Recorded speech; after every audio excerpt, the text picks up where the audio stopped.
ನಮಸ್ಕಾರ. ನಮ್ಮ ಕನ್ನಡ ನಾಡು YouTube channel ವೀಕ್ಷಕರಿಗೆ ಸ್ವಾಗತ ಹೇಳ್ತಾ ನಾನಿವತ್ತಿನ ದಿನ ಒಂದು ಮರದ ಬಗ್ಗೆ ಪರಿಚಯ ಮಾಡಿಕೊಡ್ತಾ ಇದ್ದೀನಿ. ನೋಡ್ಬೋದು, ಏನು ಮಾತೆತ್ತಿದ್ರೆ ಮರ ತೋರಿಸ್ತಾನಲ್ಲ ಅಂತ. ನಮಗೆ ಗೊತ್ತಿರೋದೇ ಅದು. ಮರಗಳ ಬಗ್ಗೆ ಪರಿಚಯ ಮಾಡಿಕೊಡೋದಕ್ಕೋಸ್ಕರನೇ ನಾನು ಇದನ್ನು ಮಾಡ್ತಾ ಇರೋದು. ನೋಡಿ ಸ್ನೇಹಿತರೆ,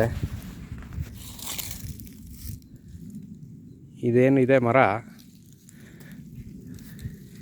ಈ ಮರದ ಹೆಸರು ಬಂದು ಬೀಟೆ ಮರ ಅಂತಾರೆ. ನೋಡಿ ಸ್ನೇಹಿತರೆ,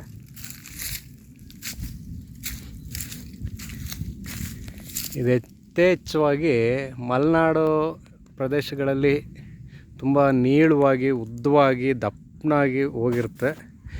ಇಲ್ಲಿ ಯಾಕಂದರೆ ಇದು ಡ್ರೈ ಲ್ಯಾಂಡ್ ಆಗಿದೆ. 6 ತಿಂಗಳು ಮಳೆ ಬರುತ್ತೆ, 6 ತಿಂಗಳು ಬೇಸಿಗೆ ಇರುತ್ತೆ. ಹಾಗಾಗಿ ನೋಡಿ, ಒಂದು ಹುಲ್ಲು ಕಡ್ಡಿನೂ ಸಹ ಹಚ್ಚಗಿಲ್ಲ. ಆ ಒಂದು ಪರಿಸ್ಥಿತಿ ಈಗಿನ್ನೂ ಫೆಬ್ರವರಿ ಸ್ಟಾರ್ಟಿಂಗು. ಆವಾಗಲೇ ಈ ರೇಂಜಿಗಿದೆ. ಹಾಗಾಗಿ ಈ ಒಂದು ಮರಗಳು ಸಹ ಒಂದು ಕುಂಠಿತವಾಗಿ ಬೆಳೀತಾ ಇದೆ. ನೋಡಿದ್ರಲ್ಲ ಸ್ನೇಹಿತರೆ,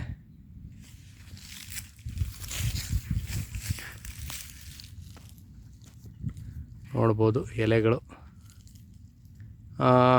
ಒಂದು ರೀತಿ ಒಂದು ರಕ್ತಚಂದನದ ಎಲೆ ಥರನೇ ಇದೆ. ಆದರೆ ಇದು ಒಂದು ಚಿಕ್ಕದಾದಂಥ ಒಂದು ಗಾತ್ರದಲ್ಲಿ ಚಿಕ್ಕದಾಗಿರುತ್ತೆ ಎಲೆ.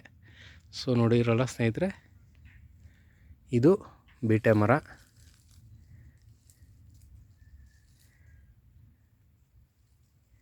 ಈ ಬೀಟೆ ಮರ ನಿಮ್ಗೆ ಗೊತ್ತಿರುತ್ತೆ.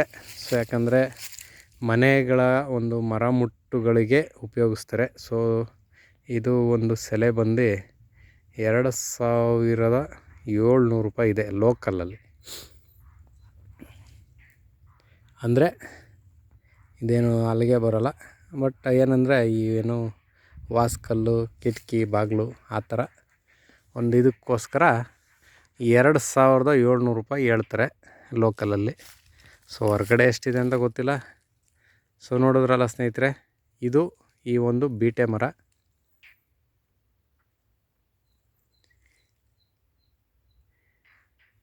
ಈ ಒಂದು ಬೀಟೆ ಮರದ ಬಗ್ಗೆ ತಿಳಿಸ್ಕೊಟ್ಟಿದ್ದೀನಿ.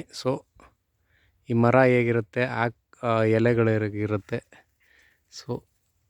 ಇದ್ರ ಬಗ್ಗೆ ತಮ್ಮ ಅಭಿಪ್ರಾಯನ ದಯವಿಟ್ಟು ಕಮೆಂಟ್ ಬಾಕ್ಸಲ್ಲಿ ತಿಳಿಸಿ ಅಂತ ಹೇಳ್ತಾ ನನ್ನ ವೀಡಿಯೋನ ಮುಗಿಸ್ತಾ ಇದ್ದೀನಿ. ಹಾಗೆ ಇಲ್ಲಿನವರೆಗೂ ಯಾರು ನನ್ನ ಚಾನಲನ್ನು ಸಬ್ಸ್ಕ್ರೈಬ್ ಮಾಡ್ಕೊಂಡಿಲ್ಲ, ದಯವಿಟ್ಟು ಸಬ್ಸ್ಕ್ರೈಬ್ ಮಾಡ್ಕೊಳ್ಳಿ.